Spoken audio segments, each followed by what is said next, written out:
নমস্কার সকলকে, Mithu's kitchen official চ্যানেলে আপনাদের সকলকে স্বাগত জানাই।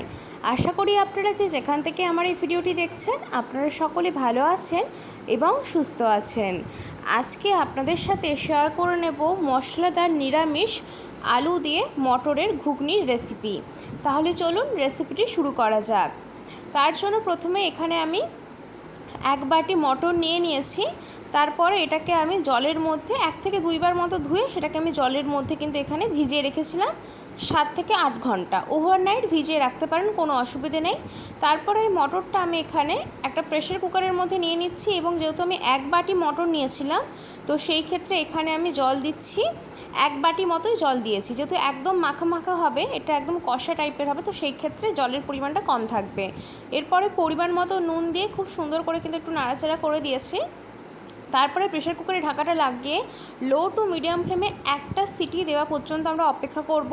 আমার কিন্তু এখানে মটরটা খুব সুন্দর মতো একটা সিটিতেই সুন্দর মতো সেদ্ধ হয়ে গিয়েছে। আপনাদেরকে দেখিয়ে দিলাম কত সুন্দর মতো সেদ্ধ হয়ে গিয়েছে। আপনারা প্রেসার কুকারে 2 থেকে 3টে সিটিও দিতে পারেন যদি মটরটা একটা সিটিতে সেদ্ধ না হয় সেই ক্ষেত্রে। তারপরে কড়াইয়ের মধ্যে বেশ খানিকটা পরিমাণ আমি এখানে সর্ষের তেল গরম করতে বসিয়ে দিয়েছি। তেলটা খুব ভালো করে গরম করে নিতে হবে। তেলটা যখন খুব ভালো করে গরম হয়ে যাবে ঠিক সেই পর্যায়ে আমি এখানে একদম ছোটো ছোটো করে আমরা যেভাবে আলু পোস্তের আলু কেটে থাকি বা তার থেকেও ছোটো কাটতে পারেন, কোনো অসুবিধে নেই। একদম ছোটো ছোটো করে টুকরো করে কেটে রাখা আলুটা আমি এর মধ্যে দিয়ে দিয়েছি। যেহেতু আলুটা কাঁচা রয়েছে, মানে সেদ্ধ করা নয়, তো সেই ক্ষেত্রে আলুটা ভাজা ভাজা হতে একটু সময় লাগবে। আলুটা দিয়ে দেওয়ার পর খানিকক্ষণ একটু নাড়াচাড়া করে দিয়েছি এবং এই পর্যায়ে দিয়ে দিচ্ছি পরিমাণ মতো নুন এবং সামান্য পরিমাণ দিয়েছি হলুদের গুঁড়ো।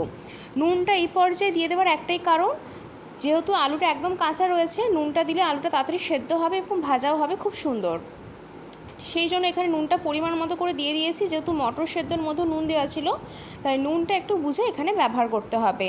তারপরে বেশ খানিকক্ষণ ধরে একটু নাড়াচাড়া করে দিয়েছি। আমি এখানে অবশ্যই করে ঢাকা দিয়ে রান্না করব, নাহলে কিন্তু আলুটা ভালো মতো সেদ্ধ হবে না। ঢাকা দিয়ে আমি এখানে আলুটাকে ভাজা হওয়ার জন্য এবং ভালো মতো সেদ্ধ হওয়ার জন্য 20 মিনিটের মতো রেখেছিলাম। 20 মিনিট পর আপনাদেরকে ঢাকা খুলে দেখিয়ে দিচ্ছি। আলুটা মোটামুটি খুব ভালো মতোই কিন্তু আমাদের এখানে সেদ্ধ হয়ে গিয়েছে। যেহেতু একদমই ছোটো ছোটো টুকরো করে কেটে রাখা আলুগুলো, তো খুব একটা বেশি সেদ্ধ হতে সময় লাগবে না। এই সম্পূর্ণ নিরামিষ এই মটরের ঘুগনির রেসিপি রুটি, পরোটা, লুচির সাথে খেতে কী যে অপূর্ব লাগে। যারা এইভাবে বানিয়েছেন তারা তো জানেন। ঘুগনির রেসিপি আমরা প্রায়শই বাড়িতে বানিয়ে থাকি এবং সকলেই জানি কম বেশি, কিন্তু নিরামিষ ঘুগনি আমি কীভাবে বানিয়ে থাকি তার একটি ছোট্ট রেসিপি আজকে আপনাদের সাথে শেয়ার করে নিয়েছি। আশা করছি আজকের রেসিপি আপনাদের ভীষণ ভালো লাগবে। আলুটা আমি এখানে খানিকক্ষণ নাড়াচাড়া করে দেখুন কত সুন্দরভাবে আমি একটা আলু কেটে দেখিয়ে দিলাম। সুন্দর মতো কিন্তু আলু এখানে সেদ্ধ হয়ে গিয়েছে। আলুটা যেহেতু খুব সুন্দর মতো সেদ্ধ হয়ে গিয়েছে এবং ভাজা ভাজাও হয়ে গিয়েছে, ঠিক এই পর্যায়ে আমি এখানে আলুটাকে একটি পাত্রের মধ্যে তুলে একটা সাইডে রেখে দেব। তারপরে আমি এখানে কড়াইয়ের মধ্যে বেশ খানিকটা পরিমাণ আবারও সর্ষের তেল গরম করে নিয়েছি। তেলটা খুব ভালো করে যখন গরম হয়ে যাবে, পুরো রান্নাটাই কিন্তু আমি এখানে সর্ষের তেলে করছি, তখন এর মধ্যে দিয়ে দিচ্ছি বেশ খানিকটা পরিমাণ হিং, সুন্দর একটা ফ্লেভার আসে, এবং দিয়েছি এখানে 5 থেকে 6টা চেরা কাঁচা লঙ্কা। ঝালটা আপনারা যে যেমন খেতে পছন্দ করবেন সেই মতো কিন্তু এখানে দেবেন। তারপরে দিয়ে দিয়েছি বেশ খানিকটা পরিমাণ কারি পাতা। কারি পাতার ফ্লেভার এই ঘুগনিতে কী যে অপূর্ব লাগে। যারা কারি পাতা দিয়ে ঘুগনি বানিয়ে দেখেছেন তারা একমাত্র জানবেন, আর যারা এখনও পর্যন্ত এইভাবে ট্রাই করেননি, একবার হলো কারি পাতা দিয়ে ঘুগনির রেসিপি ট্রাই করতে পারেন। সে নিরামিষ ঘুগনি হোক কিংবা আমিষ ঘুগনি, এত অপূর্ব লাগে। কারি পাতার ফ্লেভারটা ঘুগনির মধ্যে ভীষণ ভালো লাগে।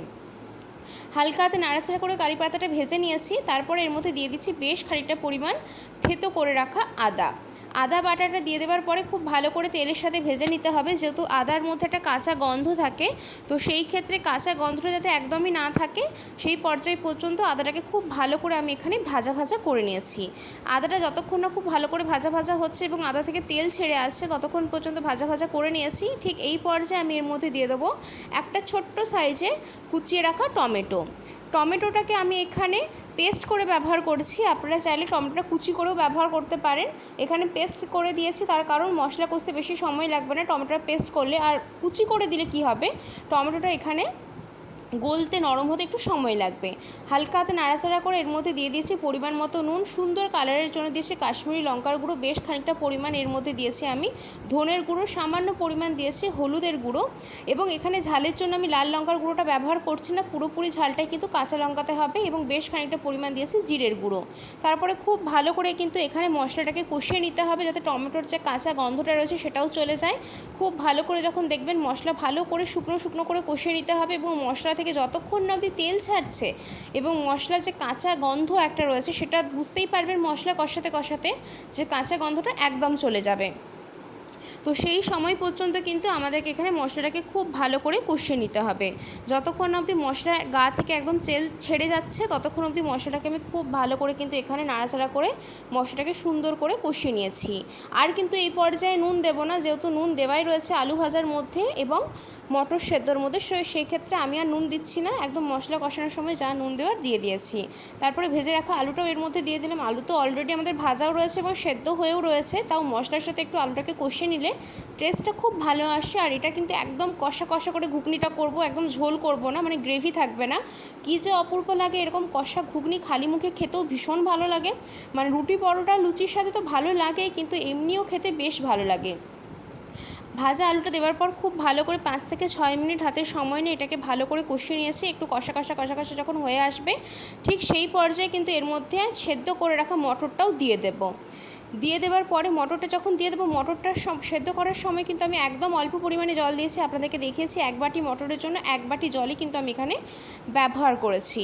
তো সেই ক্ষেত্রে জল দেওয়ার আর কোনো প্রয়োজন নেই, একদম অল্প পরিমাণে জল দেবো, যাতে মানে একদম নামমাত্র, যাতে করে এটা একটু ফুটবে, তো ফুটে ফুটে গ্রেভিটা একটু ঘন হবে। তো সেই ক্ষেত্রে একদম নামমাত্র জল দেবো, বেশি কিন্তু জল এখানে ব্যবহার করা চলবে না, যেহেতু একদম কষা করে ঘুগনিটা বানাচ্ছি। সেই ক্ষেত্রে মটরটা দিয়ে দেওয়ার পরে খুব ভালো করে কিন্তু এখানে মিশিয়ে নিচ্ছি, যাতে করে মশলার সাথে মটর আলুটা খুব ভালোভাবে মেশানো হয়ে যায়, বেশিক্ষণ সময় লাগবে না।